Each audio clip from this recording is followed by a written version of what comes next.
Superman was directed by James Gunn, who has this affinity for taking very obscure comic book characters and then making them not obscure to the general public, like the Guardians of the Galaxy or Peacemaker, and more recently the Creature Commandos, but then transition from that to Superman, maybe the most famous comic book character of all time, with the most famous love interest in fiction, maybe, and one of the most famous villains of all time. Still, with all of that did not stop James Gunn from adapting some very deep cuts from the DC universe. What I wanted to do was go over those more obscure characters and discuss their comic origins and histories, their power sets and abilities, their previous live-action interpretations, and what they will look like in the DCU. The movie primarily features Superman characters, but also many characters from across the DC universe who are not related to Superman. Those characters is where my focus will lie, with the addition of a handful of the Superman characters, those who are more obscure. Everybody knows Superman, Lois Lane, Ma and Pa Kent, Jor-El, Jimmy Olsen, Perry White, and Lex Luthor. So let's skip to some of the lesser known characters, like those featured heavily in the beginning of the trailers, like the Superman robots. The Superman robots made their debut in World's Finest Comics number 42 in 1949. Originally, they were mechanical doubles Superman used to protect his identity, or to be in two places at once. Over time, they became a staple of the Silver Age, dozens of robots stationed in the Fortress of Solitude, each one built to protect or assist. In the mainline universe, the Superman robots have always basically just looked like Superman, and only look like robots when they're a bit damaged and you see their insides. What we see in the movie, however, is very clearly based off of their interpretation in All-Star Superman, the main story inspiration for the movie, and then also the basis for their live-action designs. In All-Star, they served as caretakers, scientists, and companions, all during Superman's final days, eventually teaming up with him to take on Solaris, although most were destroyed along the way. In the movie, they'll be making their live-action debuts, where there will be at least 12 of them, at least 4 of whom will appear. Robot 4 will be voiced by Alan Tudyk, Robot 5 by Michael Rooker, and Robot 12 by Grace Chan. At least one of them will also be destroyed along the way, as seen in this shot. Supergirl and Krypto the Superdog are both definitely not obscure characters. They both have their own TV show, they both have their own movie, and they're about to get something as well. Krypto his own series of shorts, and Supergirl her own movie. So we'll move on from those characters into the Daily Planet, which alongside the known characters of Clark, Lois, Jimmy, and Perry, there are a few characters from the comics that are a lot more obscure who will be appearing. First up is Steve Lombard, first appearing in Superman number 264 in 1973. He was a former football star turned Daily Planet sportscaster. Steve was brought in to shake up the newsroom with a very particular personality. He's loud, cocky, and constantly pulling pranks, usually on Clark Kent.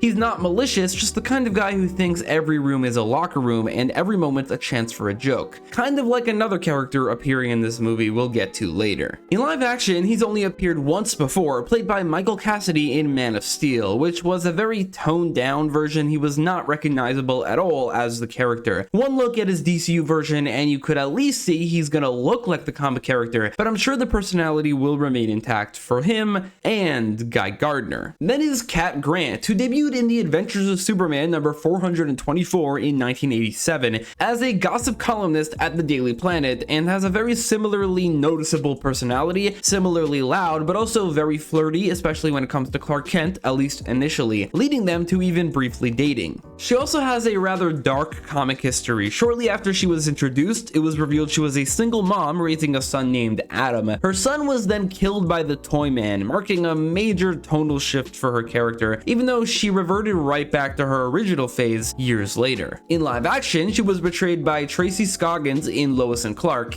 and by Callista Flockhart in Supergirl, where she was reimagined as a high-powered media executive, which then inspired what the character looks like in modern-day continuity. The DCU, however, will bring her back to the Daily Planet, where she'll be played by Michaela Hoover, who is an actress who appears in a lot of James Gunn's projects. Here is the first time she's given an actual character. Ron Troop kind of balances those two out because he's like really chill. They're both extremely flashy and loud, but he's pretty low-key, kind of a realistic reporter. Ron first appeared in The Adventures of Superman number 480 in 1991. He's a reporter at the Daily Planet known for his serious focus on politics and social issues. Along the way, he developed the relationship with Lois Lane's sister Lucy Lane, and the two even got married and had a son, but that's not something that's been addressed in nearly 20 years, and Ron hasn't really appeared much since the New 52 rebooted the universe. In live action, Ron briefly appeared in Smallville, played by PJ Prinsloo, and briefly in Superman and Lois, played by Charles Jarman. In the new DCU, he'll be played by Christopher McDonald, and likely given a larger role than he's ever been given before. Moving on to the villains, obviously everybody knows Lex Luthor, but it seems like he'll be working alongside a lot of different villains, and I'll be going over all of them because none of them are non-obscure like Lex Luthor is. This first one is a weird one because while this next character shares his name with a comic character, they have basically nothing in common. Ultraman first appeared in Justice League of America number 29 in 1964 as the leader of the crime syndicate of Earth 3, a world where good and evil are reversed, and Ultraman is Superman's evil counterpart. Over the years, he's had minor changes, like his costume design has changed a bit. Sometimes he gains powers from kryptonite instead of being weakened by it, but honestly, he's remained pretty consistently the same thing over the course of his entire comic history. A comic history that doesn't really matter here because the Ultraman here is Ultraman in name only. This character seems to be a masked figure working under Lex Luthor who equals Superman in strength. Him being masked has led people to the theory that he'll eventually be unmasked to reveal David Corenswet underneath, before he then deteriorates into Bizarro, which would be similar to what they did in Superman and Lois, where you think Doomsday shows up in his Doomsday suit, but then it turns out that that was actually the Superman of a Bizarro world, and then he becomes Bizarro. Bizarro debuted in Superboy number 68 in 1958 and has two distinct potential origins, although that can very well be mixed together. Bizarro is either the result of Lex Luthor attempting to clone Superman's unstable Kryptonian DNA, leading to a failed copy. One version was created by the Joker when he became Emperor Joker, using Mr. Mxyzptlk's reality-changing fifth-dimensional imp powers. Or is the Superman of an alternate dimension called Bizarro World, or Hitchray. In the DCU, he's working for Lex, suggesting he's a clone, but James Gunn hinted at pocket universes in this movie, and in this movie's primary inspiration, Bizarro hails from Bizarro World, so maybe the origins will be combined in some way. I could definitely see that happening. Unlike Ultraman, who has all the same powers as Superman, Bizarro also has all the same powers, but some of them are reversed, like Frost Vision and Fire Breath rather than Heat Vision and Freeze Breath. He's also often powered by kryptonite or a red sun and weakened by the yellow sun, usually with the mental capacity of a child and with the opposite interpretations of everything he says or is told to him. Honestly though, Bizarro is pretty well known, so I didn't really need to go over him. Bizarro has appeared in Superboy, Lois and Clark: The New Adventures of Superman, Smallville, Superman and Lois, and with a Supergirl version in Supergirl. Bizarro is always played by the actor who played Superman, or in Supergirl's case, Supergirl. If this Ultraman does eventually become Bizarro, he'll certainly be played by David Corenswet. Lex will also work with Eve Tessmacher and Otis, who were both originally created for Superman the movie in 1978. Otis, portrayed by Ned Beatty, was Lex Luthor's bumbling, well-meaning henchman, while Eve Tessmacher, played by Valerie Perrine, was Lex's glamorous assistant, who showed unexpected heart, famously saving Superman from the kryptonite that was killing him. Despite those big roles, they really never made the transition into the comic universe. Like, they do exist, and Eve has appeared in a few issues, but really only a few. These characters are barely comic book characters, but they've actually reappeared a few times in live action. Otis reappeared in Arrow vs. Supergirl, reimagined as Otis Graves, portrayed by Robert Baker, and then in Superman and Lois, this time as Otis Grisham, another associate of Lex Luthor. Eve Tessmacher, meanwhile, also made a return in Supergirl, where she was at times a main character and played by Andrea Brooks. And now in Superman, Otis is given his third live-action last name, Berg, and will be played by Terrence Rossmore, and then Eve Tessmacher is played by Sarah Sampaio. Despite rarely appearing in the comics, they've somehow become staples of Lex's live-action entourage, probably because the live-action media likes to pay homage to the original movie. Finally, for the Superman characters is what is likely Solaris, the Tyrant's son, one of Superman's strongest enemies, but could also maybe be considered a villain not specific to any individual hero, but rather the Justice League of the far future. He debuted in DC 1 Million #1 in 1998, where he was an artificial sun built to serve humanity in the far future until he turned on them and became an enemy of the Justice Legion, hailing from the 853rd century. The reason he's also considered a Superman villain is because of All-Star Superman, the Grant Morrison classic that's heavily inspiring the movie. In that story, Solaris is manipulated by Lex Luthor into helping orchestrate Superman's death, acting as a living solar computer corrupted by malevolent code. Solaris is powerful in his size alone, alongside the fact that he's a sun, but he can also shoot lasers, manipulate gravity and magnetic fields, and create force fields. In the DCU, it's unrevealed who voices him, or if he could talk. It's also not 100% confirmed this is Solaris, but it's it's fairly certain. All of these Superman characters out of the way, let's dive into the larger DC universe, starting with one of the few characters given their live-action debut here, Metamorpho. Rex Mason will be played by Anthony Carrigan in the character's live-action debut, about time considering out of all of the non-Superman characters in this movie, he is the oldest, first appearing in The Brave and the Bold number 57 back in 1965. In his original origin, Rex Mason was an adventurer and soldier for hire dating a woman named Sapphire Stagg. Her father, Simon Stagg, is a wealthy industrialist who hires him and sends him on a mission that he hopes would kill him because he doesn't like him for his daughter. Rex was sent on a suspicious job to Egypt where he was exposed to the Orb of Ra. The blast transformed his body into a living chemical reactor, able to shift into any element or compound,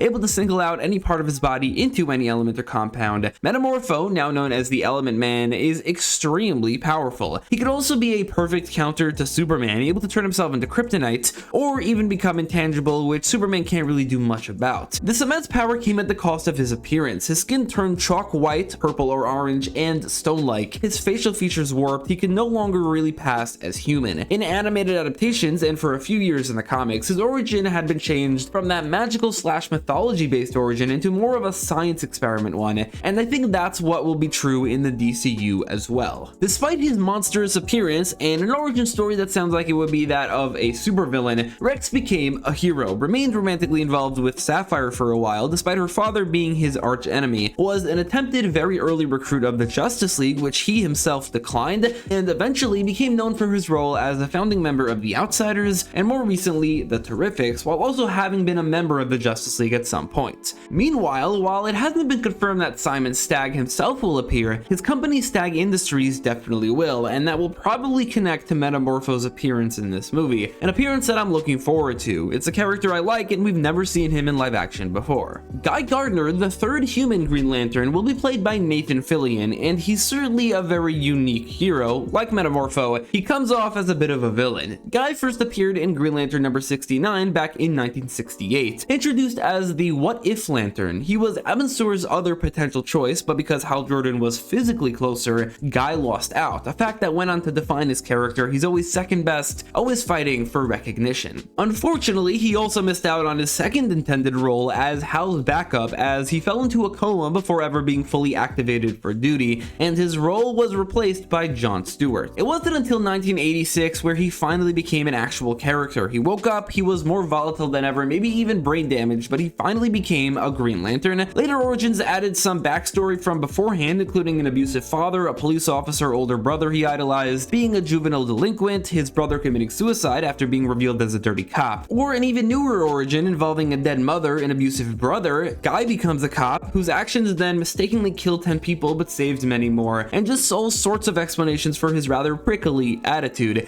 an attitude that is best described as arrogant, obnoxious, insufferable, confrontational, but also fearless. Guy's most prominent role was as a member of Justice League International, where he clashed with just about everyone, most famously Batman and maybe also his barber. The bowl haircut didn't stick around forever, but was an iconic part of his design, one that's being adapted into the movie. The one character he managed to get along with was Ice, who he had a romantic relationship for a while. Also, in the 90s, he lost his ring, discovered he had alien DNA, and rebranded himself as Warrior, a shape-shifting brawler with a new set of powers, before then returning to the Green Lantern role in the 2000s, briefly Red Lantern in the 2010s, and still kicking around today as a member of the Green Lantern Corps. Obviously, adorned with all of the same powers as the other Green Lanterns, Guy's constructs differ in being more aggressive, wild, and over the top, fitting perfectly into whatever the hell the comics industry was going through in the 90s. Guy previously appeared in the Justice League of America pilot from 1997, but since that's an unaired pilot, this will be his true live-action debut. Maxwell Lord will be played by James Gunn and will likely be sticking entirely to his original characterization rather than the universe-wide villain he becomes. He debuted in the late 80s as a powerful corporate figure backing the newly formed Justice League, later renamed to Justice League International. One of the members was Guy Gardner. At first, he was more schemer than supervillain, a manipulative businessman trying to control superheroes from behind the scenes. Exactly what it seems like his character will do in the DCU. What the DCU will likely not be touching, however, is what Lord became. Eventually, he developed mind control powers, but even then didn't turn bad quite yet. Instead, he was used by a group of evil villains known as the Extremists, first just with his mind powers, then then later as a cyborg. It wasn't until the Infinite Crisis event in the 2000s that Maxwell Lord truly became a villain, and a universe-wide villain at that.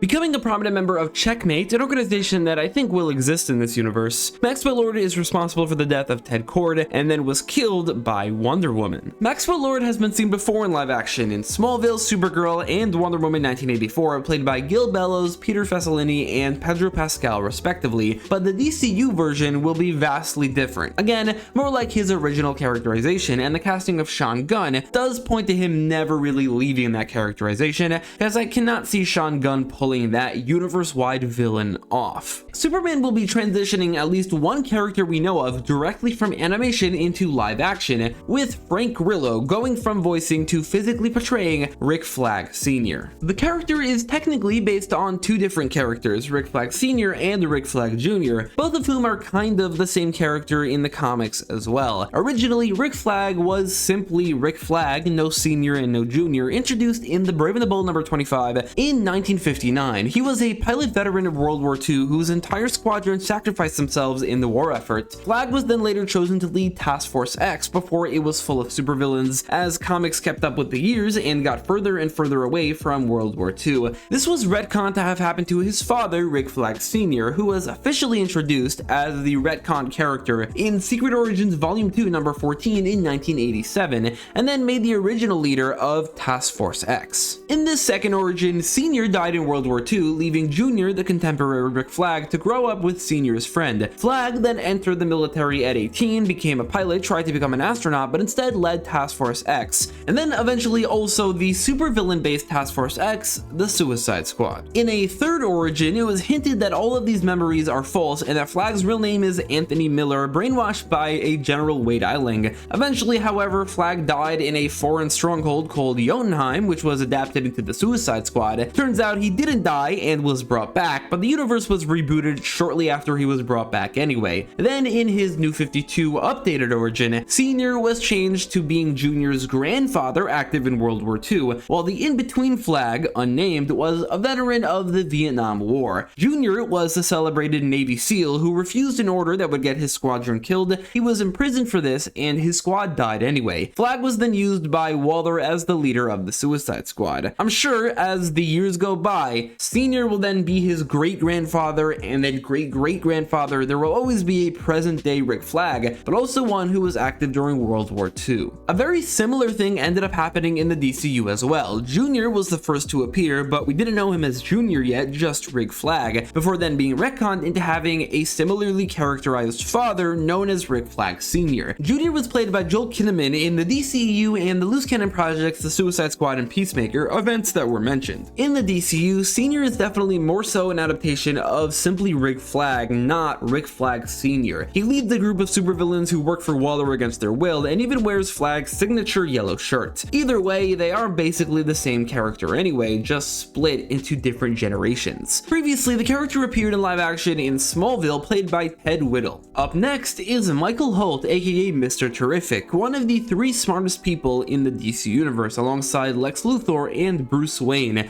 and in the DCU he'll be played by Eddie Gathegi. First appearing in The Spectre number 54 in 1997, he is a reimagining of a Golden Age hero named Terry Sloan, aka Mr. Terrific, for the modern era. Holt was an Olympic gold medalist, a billionaire tech genius, and held more PhDs than Batman has contingency plans, like a peak human being, but his life took a tragic turn when his brother died, and soon after, his wife and unborn child also died in a car accident. Overcome with grief, he was ready to end it all until the Spectre intervened and told him about Terry Sloan, the original Mr. Terrific. Inspired, Holt took up the mantle driven by the mantra fair play and used his signature T-spheres to fight crime. Hulk is completely powerless, using his vast resources and his immense genius instead. Terrific's design of wearing a leather jacket seems to be the basis for the team uniform that he, Guy, and the character I haven't gone over yet, Hawkgirl, are seen wearing. Holt was a founding member of the modern-day JSA and the leader and namesake of the Terrifics. Mr. Terrific previously appeared in the Arrowverse, played by Echo Kellum, but for whatever reason his name was changed to Curtis, and most things about the character's backstory were changed. Angela Spica, aka the Engineer, will be played by Maria Gabriela de Faria, setting up the Authority. Originally introduced in The Authority number 1 in 1999, under DC's Wildstorm imprint, which was a different universe. Angela was a brilliant scientist who injected herself with nanotechnology, replacing her blood with liquid machines, and herself replacing the original engineer, who we knew almost nothing about and barely appeared. As the engineer, Angela has full control over her body's metallic form, letting her grow weapons, fly, hack systems, and adapt to almost any threat on the fly. She was a founding member of the Authority, a brutal postmodern superhero team that took out threats permanently. At one point, the engineer became romantically involved with a universe-hopping Captain Atom. With the New 52, the Wildstorm universe was integrated into the DC universe. Angela then made her DC debut in 2011. However, when the Authority returned, she did not. She was replaced by Steel. The engineer's appearance in Superman won't just be her live-action debut, but her outside media debut as well. She and all the other members of the Authority have never even appeared in animation. In the DCU, she'll be working alongside Lex Luthor as well as Argus, in a role that will set up the Authority movie. Kendra Saunders, aka Hawkgirl, will be played by Isabella Merced, making her a relatively young version of the character. Kendra is only the most recent in a long line of Hawkgirls that have a very complicated comic history that is shared with Hawkman, a lot of which I won't be going into, specifically anything involving the children of the Hawkmen, because that is crazy. That could be an entire video on its own. It connects to Wonder Woman, Dr. Fate, Superman, Dream of the Endless, Green Lantern in the DCAU. It's insane, so I won't be going into that, also because I don't think they'll adapt any of that into the DCU. It just wouldn't make any sense. Hawkgirl debuted in 1940 as Shira Sanders, the recent reincarnation of Shayara, who had been reincarnated alongside her love, Prince Khufu, who in the 40s was Carter Hall. This turned out to be Earth 2, as DC then transitioned to Earth 1 in the 1950s. They then introduced new versions of the Hawks. Shayara and Qatar Hall were introduced in The Brave and the Bold number 34 in 1961 as police officers from the planet Thanagar, who came to Earth on a mission. Hawkman was an early recruit to the Justice League, while Hawkgirl was recruited a little bit later. Things got really complicated when Crisis on Infinite Earths combined these two worlds, combining these two disconnected origins. In the history of this new DC universe, Hawkgirl was reincarnated as Shira Sanders in the 1940s, and then as Shira Thal in the present day, where alongside Qatar Hall, they were early recruits to the Justice League in this new canon. However, DC then made the comic Hawk World, which was supposed to be an origin story for Hawkman or Hawkgirl set in the past, but because it was so successful, they wanted to keep it ongoing and set in the present. And so they rebooted the Hawkman continuity and made it so that Hawkman and Hawkgirl only recently came to Earth. To fill in the huge continuity errors that this created, DC then created new versions of Hawkman and Hawkgirl, Felander, who was a Thanagarian, and Sharon Parker, an Earth human, who then got Thanagarian powers somehow. Then came the 0 Hour event that somehow merged the characters of Carter Hall, Qatar Hall, and also Shira Sanders into one Hawk God, but then that Hawk God was banished to Limbo, while Shira Sanders' soul specifically, I guess, separated from that Hawk God, and that actually leads directly into, finally, Kendra Saunders. Kendra Saunders first appeared in JSA Secret Files and Origins number 1 in 1999. Unlike previous Hawkgirls, she wasn't born as a reincarnation. Instead, after taking her own life, she was then possessed by her great aunt, the previous Hawkgirl Shira Sanders. Resurrected, Kendra then became Hawkgirl. Later, it'll be revealed that when she was a teenager, Kendra had a daughter who she gave up for adoption, but visits from time to time. Kendra then died in the Blackest Night event, killed by a Black Lantern, just as the original Hawkgirl Shira Sanders was resurrected by a White Lantern. This didn't really end up mattering though, because just a few years later, the universe was rebooted. Then the New 52 came along and tried to streamline the timeline, which was desperately needed for the Hawks, but it didn't exactly fully work. Kendra only was used on Earth 2, while on Prime Earth, Hawkwoman was brought back to being Thanagarian Shayera Thal. A few years later, it was then revealed that the Hawks' reincarnation cycle was split, and that the now newly introduced Prime Earth Kendra Saunders and Shayera Hall are two halves of one whole, both being reincarnations of the previous Hawkgirl. They then also added a bit of lore that the Hawk's origins go back even further, and the Hawkgirl is a reincarnation of an angel named Shra. While Hawkman's original life was somebody named Qatar Deathbringer, who was the evil equivalent to an angel, Shra saw good in him and redeemed him, but God then cursed both of them to live one human life for every life that Qatar took, while he was a servant of the evil equivalent of God, meaning probably forever. Depending on the version, Hawkgirl either has built-in powers of enhanced strength, durability, healing, and the enhanced vision of a hawk, walk in addition to flight through her wings. But certain versions have artificial wings and get all their powers from an nth metal belt and boots, nth metal being the Thanagarian very powerful metal. More recently, she does have enhanced powers coming from being physically integrated with nth metal, but she was also slightly redesigned to be given metallic wings. This will not be the case in the movie. She will have organic wings. If nothing else, one thing has always been consistent with Hawkgirl: her signature weapon is a mace. Following in the footsteps of the previous Hawkgirls, Kendra became a member of the Justice Society of America and later the Justice League. Kendra was previously played by Chiara Renee in the Arrowverse and has cemented herself at this point as the go-to Hawkgirl for live-action portrayals. There's no word regarding the DCU's Hawkman though, we'll have to wait and see. The movie also has a few characters who seem to be entirely original with no basis in the comics. This big kaiju seems to be just a generic kaiju, and this big monster, the Hammer of Barovia, has no basis either as far as we can tell. Which one of these characters, specifically the non-Superman ones, are you most excited to see? Let me know in the comments down below, and thanks for watching.